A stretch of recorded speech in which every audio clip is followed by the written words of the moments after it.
Italian Wine Podcast. Chin Chin with Italian wine people.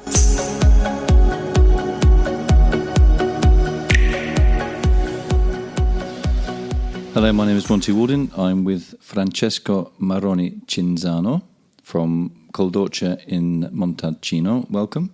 Hello, Monty. Okay, Francesco, just tell me a little bit about your family name. Cinzano obviously is a name that people will know. What is Cinzano? What was Cinzano? And what is your family connection to it? Well, we can go back to the late 15th century in the surroundings of the city of Turin in northern Italy, producing wines and distilled spirits. Was licensed to sell to the capital city of Turin. And since then, my family, from father to son, we've been producing wines. Vermouth in the 18th century, sparkling wines in the 19th century, and so on. And then in 1973, we arrived in Montalcino at a time when Montalcino was almost unknown, even on the Italian market. And there we started a new adventure that has seen Montalcino become probably the best-known wine place in Italy these days. And I think we contributed to that. We contributed to distributing the wines from Montalcino, the Brunello around Italy, around the world, and contributed to making it famous. So what you're saying is the fact that you came from your family company had a sort of international reputation. It meant that when you went into the market with your new Brunello wines, it sort of helped internationalize things. That's right. Yes, we had the distribution network in Italy and overseas, and that helped to distribute. The first, in Montalcino, there are two wines produced, Brunello di Montalcino and Rosso di Montalcino. And the first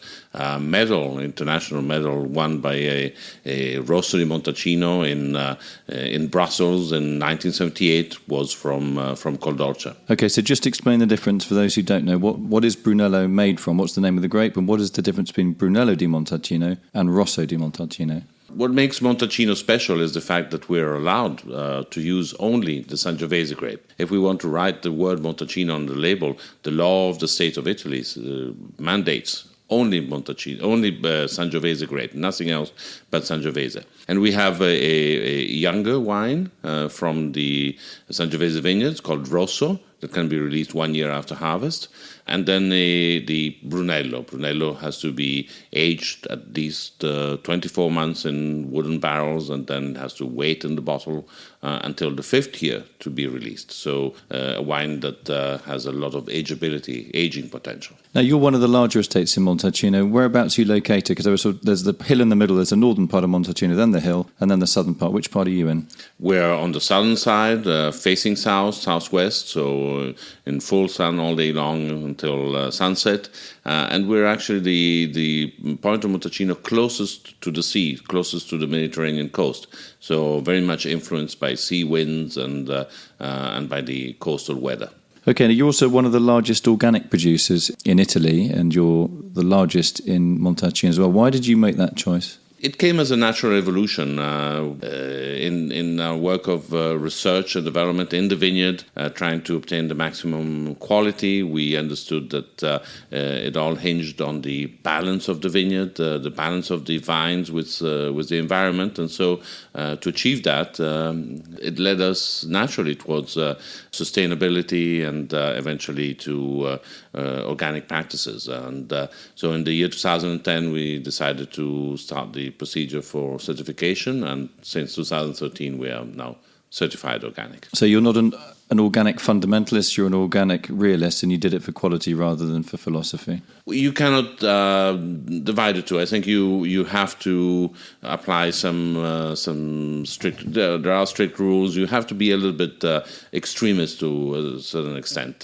Also because you have to understand that the vineyard by itself cannot survive. It is the ecosystem, it is the biodiversity of the surroundings that allow you to practice the organic farming. If you don't take care of the habitat around the vineyard, then you cannot achieve healthy grapes with organic farming. So do you have any animals on the estate, or birds or anything like that, to increase your biodiversity? That's an area I need to develop further, but we are bringing back farm animals, especially chickens. We have now 2 chicken houses on the estate next to the orchards and with fruit trees, and we're looking at bringing back sheep in the vineyard and the surrounding fields as well. So, I mean, would you be able to milk those sheep for cheese like they do in Pienza nearby the pecorino cheese, or would they end up on the dinner plate? Dinner plate. We have big refrigerators. Okay. And is Brunello a good match for lamb? Brunello is a great match for lamb, a great match for game generally. I'm not too strict about pairings of wine with food. I believe that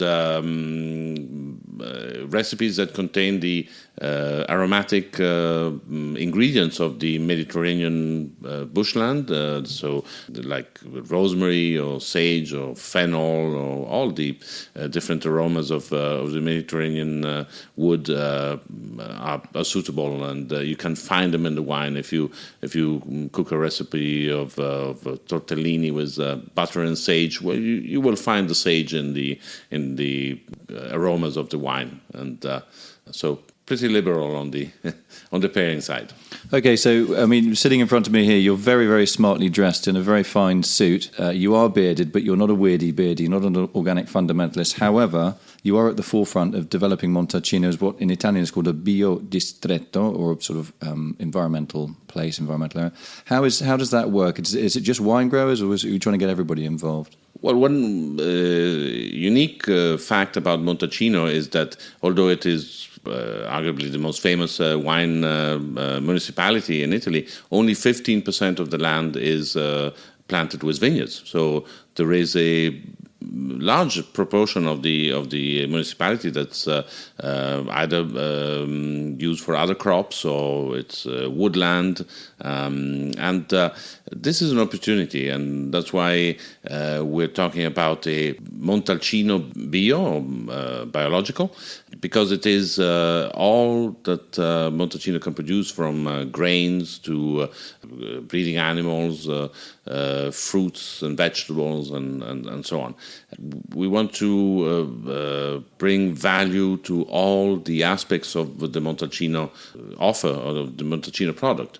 Even tourism is a product, so we need to develop better infrastructure for walking, for bicycles, for horse rides, for all kinds of activities, and of course our agricultural products. So all-encompassing project of making Montalcino a beacon of sustainability for the future. Now, you also make one very unusual one that's quite rarely found, Moscadello di Montalcino. Just explain a bit about the history of Moscadello, because a few years ago it was seen to be the grape or the wine star, and then it changed to Brunello. Just explain that to us a little bit, if you can. In history, and we're looking back 500 years and more, in late Middle Ages, in early Renaissance, Montalcino found itself on the way, on the road for the pilgrims to Rome. And it was famous for its wine. But the wine that made Montalcino famous in those days was not red wine. It was a sweet Moscadello, a late harvest, made with the white Moscato grape. Only very few grape growers are still using that grape in Montalcino, less than 10, and still producing the historic wine that was even exported to Paris in the Renaissance. Tell me about your top red Brunello wine. You have a single vineyard one. How old is the vineyard, and why is it so special? The single vineyard, Brunello di Montalcino Riserva, it's called Poggio al Vento, the windy height, a hill, a ridge that's characterized by sandy soil, or at least with more sand than the rest of the estate and the rest of Montalcino. Quite alkaline. It used to be a former seabed, so it has a lot of fossils, a lot of little shells, and that release calcium, which is very limestone, as you call it, beneficial to the quality of the wine, and delivers very silky and fine tannins that make for a wine of great ageability and great elegance. Okay, final question is, what is your next challenge? Well, I I'm a farmer, and I believe we don't own the land. We just care for it and have to leave it in the best conditions for the future generations. So handing it over in the best possible condition to the next generation. Francesco Marone Cinzano, thank you very much for entertaining to talk to you. I look forward to eating one of your chickens at some stage in the future. Thank you. Okay, looking forward to sharing it together. Follow us at Italian Wine Podcast on Facebook.